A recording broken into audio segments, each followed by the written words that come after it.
अरे वो देखिए अम्मी, रमजान का चांद निकल आया है। इसका मतलब है कल रोजा होगा। हाँ बेटा, बिल्कुल ठीक कहा। चांद नजर आ गया है। तुम दोनों चांद को देखने की दुआ जल्दी से पढ़ लो। मुझे तो माह रमजान का महीना बहुत पसंद है। भैया, क्या तुम कल रोजा रखोगे? हाँ बिल्कुल, मैं रोजा रखूंगा। मुझे भी रोजे रखने का बहुत शौक है। और अब तो मैं बड़ा हो गया हूँ, अब से मैं भी रोजे रखूंगा। बिल्कुल बेटा, हम सब रोजे रखेंगे और हम सब मिलकर खूब इबादत करेंगे। ये महीना बहुत बाबरकत महीना है। हम सब मिलकर इसमें अल्लाह से अपने गुनाहों की माफ़ी मांगेंगे और खूब इबादत करेंगे। आज तो पहला रोजा है और आज पहला रोजा ही बहुत ज्यादा लग रहा है फातिमा मुझे। हाँ, पहला रोजा है ना, इसलिए आहिस्ता आहिस्ता आज गुजरेंगे। तुम लोग इफ्तारी में क्या बनाओगे? मेरी अम्मी तो इफ्तारी में बहुत मजे मजे के खाने बनाती हैं और इफ्तारी करने का बहुत मजा आता है। मेरी अम्मी ने कहा था कि वो भी इफ्तारी में बहुत मजे मजे की चीजें बनाएंगी। हमें भी इफ्तारी का बहुत मजा आएगा। वाकई में फिर तो बहुत मजा आएगा। बिल्कुल सही कहा तुमने। चलो फातिमा, मैं अब घर जा रही हूँ। मेरे अब्बू मुझे लेने के लिए आ गए हैं। तुम भी अपने घर जाओ, तुम्हारी अम्मी भी आ गई है तुम्हें लेने के लिए। ठीक है, मैं भी घर जा रही हूँ। तुम भी अपना ख्याल रखना और इफ्तारी में क्या क्या बना वो हम कल आकर एक दूसरे को बताएंगे। अल्लाह हाफिज।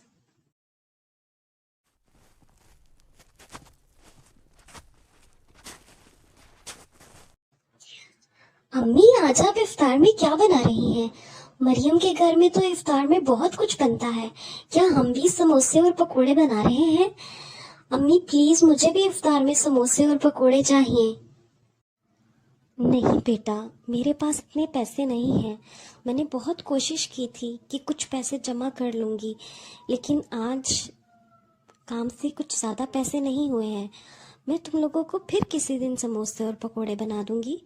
आज तो बस इफ्तार में सादा ही खाना मिलेगा।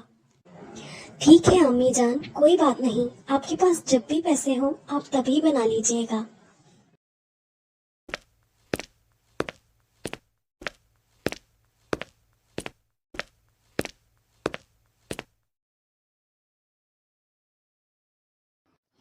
ये क्या अम्मी, इफ्तार में बस इतना ही? आपने तो कहा था कि आप बहुत सी चीजें बनाएंगी, लेकिन आपने तो कुछ भी नहीं बनाया। देखो बेटा, रमज़ान का मतलब ये नहीं है कि हम तरह तरह की रंग बिरंगी चीज़ें खाएं। जो भी मिल जाए उसे सब्र शुक्र के साथ खा लेना चाहिए।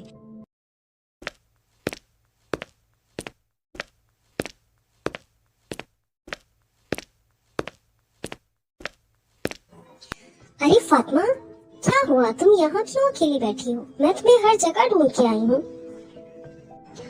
कुछ नहीं, वो बस आज मुझे रोज़ा बहुत ज़्यादा लग रहा था तो मैं यहाँ आकर बैठ गई। किसी से बात करने का दिल नहीं कर रहा। अरे तुम उठ क्यों गई? कहाँ जा रही हो? वो मुझे थोड़ा काम है, इसलिए मैं तुमसे बाद में बात करती हूँ।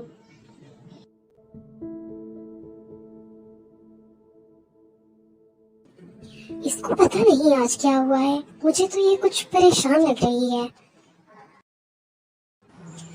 क्या हुआ फातिमा, तुम अभी तक यहाँ खड़ी हो? क्या तुम्हारी अम्मी भी आज लेट आएंगी लेने के लिए? मेरे अब्बू भी आज लेट हो गए हैं थोड़े से। हाँ, अब तक नहीं आई है, पता नहीं क्या हुआ।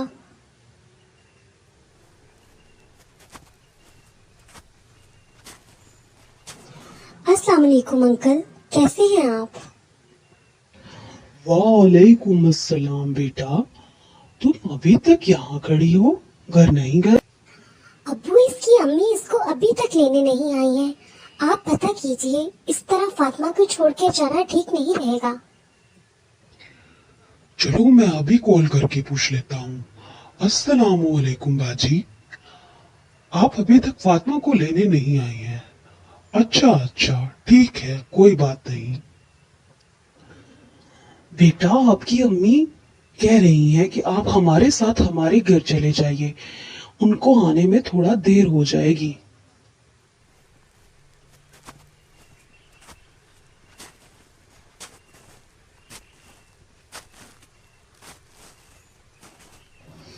बेटा, आज अफ्तार आप हमारे साथ ही कीजिएगा। आपकी अम्मी को मैं कॉल करके खुद ही बता दूंगा।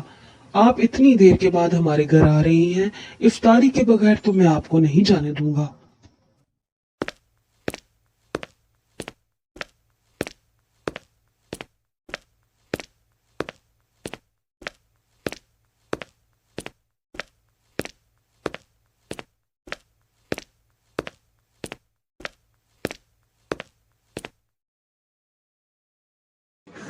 मरियम बेटा, अपनी दोस्त से कहो कि अच्छे से इफ्तारी करे। वो तो बहुत शर्मा शर्मा कर खा रही है।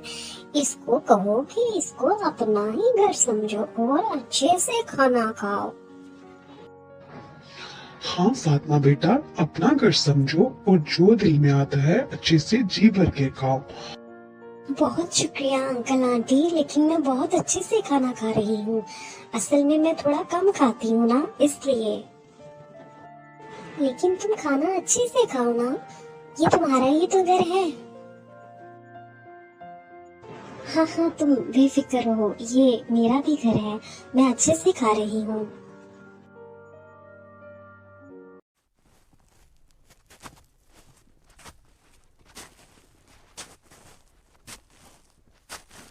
शुक्रिया भाई साहब, फातिमा को सही सलामत घर पहुंचाने के लिए।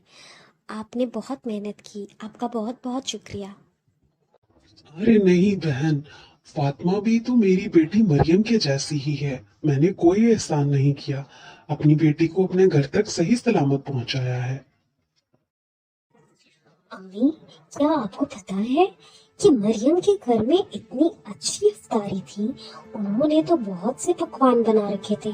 मेरा बहुत दिल किया कि मैं अपने छोटे भाई उजैर के लिए भी ये सारे पकवान लेकर जाऊं, क्योंकि उसका बहुत दिल करता है ना ये सब चीजें खाने का। लेकिन मैं कुछ भी नहीं ला सकी। बहुत अच्छी बात है मरियम, कोई बात नहीं। उजैर के लिए मैं कुछ ना कुछ इंतजाम कर लूंगी। वैसे भी हमें किसी से कुछ मांगना नहीं चाहिए, ये बहुत बुरी आदत है। हमारे घर में थोड़ा है, लेकिन जितना भी है हम कर रहे हैं, कोई बात नहीं। मरियम बेटा, क्या तुम्हें पता है कि फातिमा के घर में तो इफ्तारी में कुछ खास नहीं बनता है और वो लोग नॉर्मल सा ही खाना खाते हैं। तुम्हें ये बात मुझे बतानी चाहिए थी। लेकिन अब्बू, मुझे इस बारे में कुछ पता नहीं है। फातिमा ने तो कहा था कि वो भी अच्छी चीजें बनाते हैं, इसीलिए वो उदास थी। शायद उनके घर में इफ्तारी में कुछ अच्छा नहीं बना। मेरे ख्याल से तुम्हें अपनी दोस्त के लिए कुछ करना चाहिए बेटा। ठीक कहा अब्बू, लेकिन वो मुझसे कभी कुछ नहीं मांगेगी। हम ऐसा करते हैं कि हम उसके लिए कुछ तोहफे ले जाते हैं।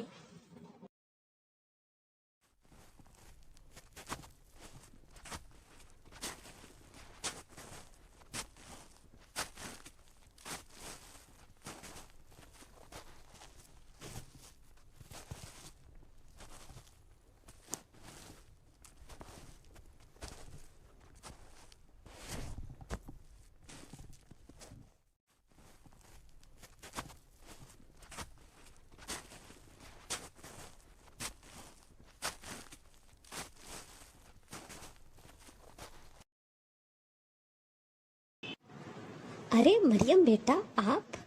अरे भाई साहब, आप भी आए हैं, आइए प्लीज।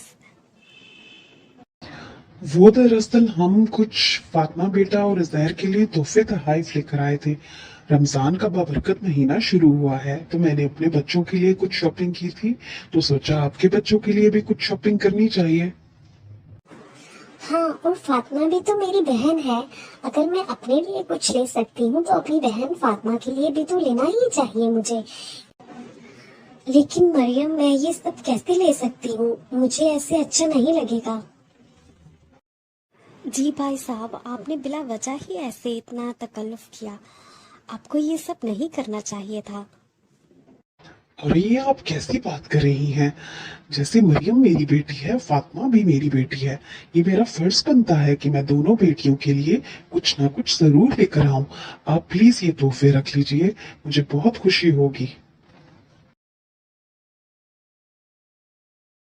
अम्मी, ये इतनी ज्यादा इफ्तारी आपने बनाई है मेरे लिए? इतने ज्यादा पैसे आपके पास कहाँ से आए अम्मी? बेटे नहीं, ये सब कुछ रशीद अंकल ने दिया है। वो भी चाहते हैं कि हम ईद की खुशियाँ और रमजान की खुशियाँ उनके साथ मनाएं। उन्होंने तुम लोगों के लिए कुछ ईदी की रकम भी दी है।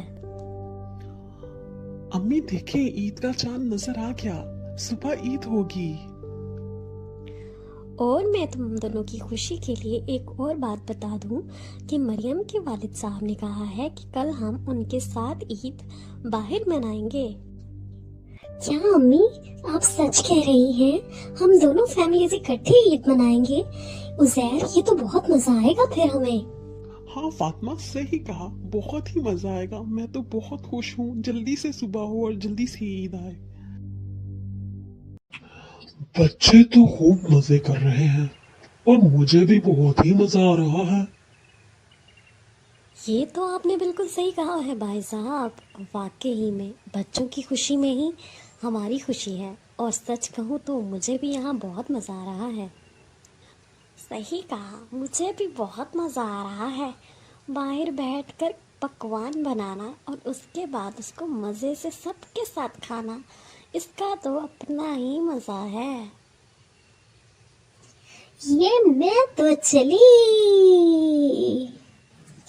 ये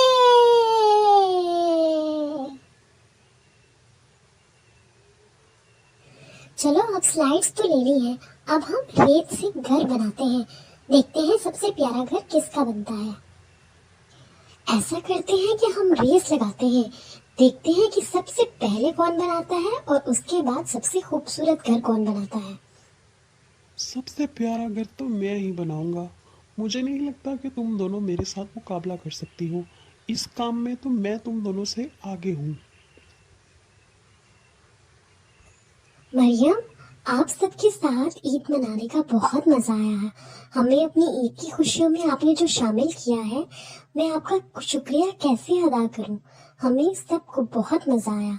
बहुत बहुत शुक्रिया अंकल, आंटी और मरियम। हमें भी तुम लोगों के साथ ईद को एंजॉय करने का बहुत मजा आया। तुम्हारा भी बहुत बहुत शुक्रिया। चलो, अब ऐसा करते हैं कि अपने देखने वालों को भी ईद मुबारक कह देते हैं। हमारी तरफ से आप सबको ईद की खुशियाँ बहुत बहुत मुबारक हो।